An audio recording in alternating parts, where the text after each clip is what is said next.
Joining this episode of Talk to Al Jazeera is the President of South Africa, Thabo Mbeki. Thank you very much for joining us. Thanks for having us. If we may talk about the situation in Zimbabwe, which of course you're playing a very important mediating role there. As you're aware, the opposition movement for democratic change is urging African leaders to put pressure on President Robert Mugabe to step down. What's your response to those demands? Well, as you said correctly, I mean, we were asked by the Southern African Development Community to facilitate the discussions, dialogue between the ruling party and the opposition party in Zimbabwe, which we've been doing. And quite frankly, I mean, we have avoided discussing those processes publicly because we don't believe that it's correct to conduct negotiations through the media. So indeed, I mean, both parties will put all sorts of proposals to the facilitator. And the task of the facilitator in those circumstances is to convey whatever the issues might be to the other side and let the sides engage one another. So whatever the issue is. So you'll pardon me because I can't conduct facilitation via the media. Understood. I understand that you're in a very delicate position as a mediator. What if, I mean, you come to the point where quiet diplomacy, with all your good intentions and good efforts, doesn't seem to be appreciated by the two sides, and they're not responding? Is there a stage, another stage perhaps, do you think, that the world should move on to in trying to prevent a crisis engulfing the region? Well, first of all, I honestly have never understood what is meant by quiet diplomacy. I don't know, you might be able to explain to me what is meant by that. Because all diplomacy is quiet. If it's not quiet, then it's not diplomacy, it's something else. I mean, what we've said about the situation in Zimbabwe for a long time is that the solution to the problems of Zimbabwe rests in the hands of the Zimbabwe people. It's not South Africa that's going to solve the problem of Zimbabwe, or indeed anybody else. It's got to be the Zimbabweans. And so what we've sought to do over many years is indeed to say that to the people of Zimbabwe, to the leaders of Zimbabwe, please get together, and to the extent that you want us to facilitate that, we are ready, and together identify the problems and say what needs to be done to solve the problems. And I'm quite convinced that remains the only correct way to go. You see, we shouldn't shift the task of defining what Zimbabwe should look like to foreigners. We would, as a South African, I refused that. We refused it during the course of our negotiations. We said we will negotiate a resolution of the South African problem because we knew if somebody else came and imposed a solution on us, it wouldn't last because it wouldn't be our solution. And the Zimbabwe question, the people who must find a solution are the people of Zimbabwe, the leaders of Zimbabwe. The rest of us must assist. In the context of the facilitation that we were asked to handle, which had to do with the political circumstances, trying to find a resolution to the political problems of Zimbabwe, indeed we said, can't we work together to create a situation in which the people of Zimbabwe elect a government of their choice? Which meant you had to help to create the conditions for free and fair elections so that the people of Zimbabwe can decide, not the people of South Africa. So the people of Zimbabwe could decide.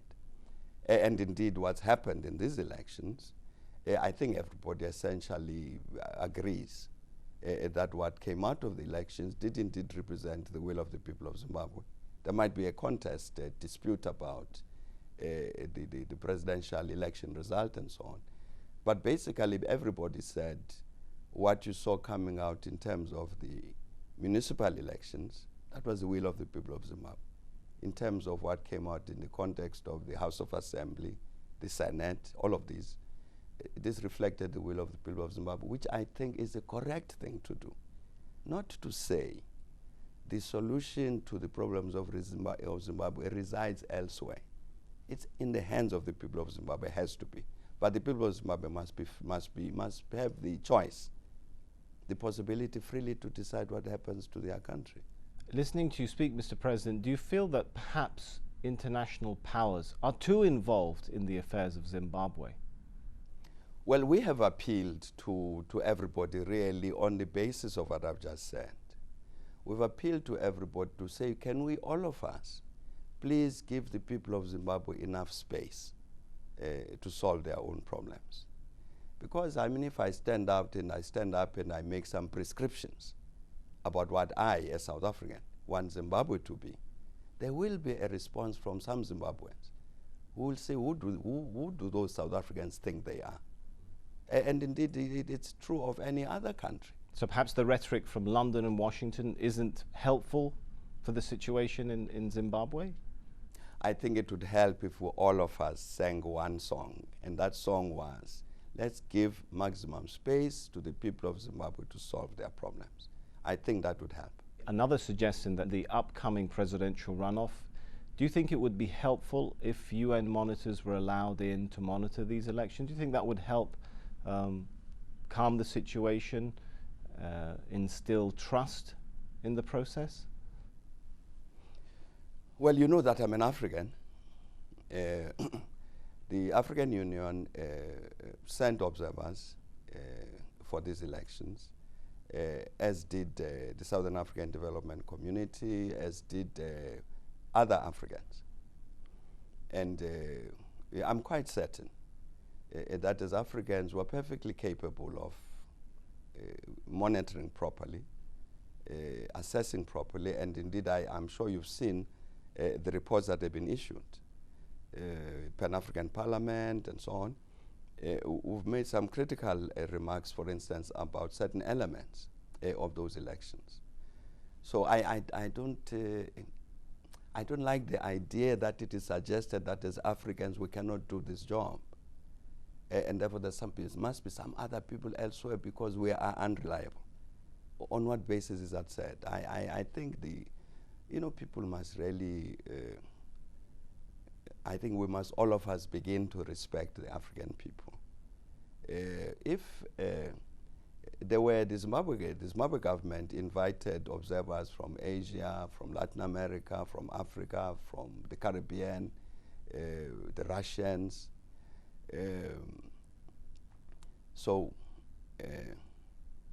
I don't know why it would be suggested that those observers are incompetent or dishonest or something. So the idea that we will not be able as Africans, never mind others, people from Asia, people from Latin America, all of those people can't do a proper job unless there is somebody else, as you mentioned, the United Nations. With the United Nations observers, as I understood from the Secretary General of the United Nations, observers of the UN are sent by virtue of resolutions taken by the General Assembly. So anybody who suggests that there should be UN observers, in terms of what the Secretary General of the UN told me, they would have to make a presentation to the General Assembly. And as far as I know, nobody has. So then the matter would be decided by the General Assembly as to whether it thinks there is such a need or there isn't. And I would imagine that the General Assembly would say, but our countries as African countries, our countries as Latin America, our countries as Asians, our countries as the Middle East, as the countries as, we were all invited. And I think that all of those people have the necessary competence to do with this job. But surely if anybody believes that there needs to be a UN observers, I'm sure they have the freedom to present the matter to the General Assembly. You've been in office now for 2 periods, 2 terms. Has the post-apartheid transition process gone according to plan? It's gone very well. I think given where we come from, and given the challenges that the country faced and the country continues to face, I think it's gone very well indeed in all major elements. Whereas people, for instance, feared that there would be a racial war, it hasn't happened.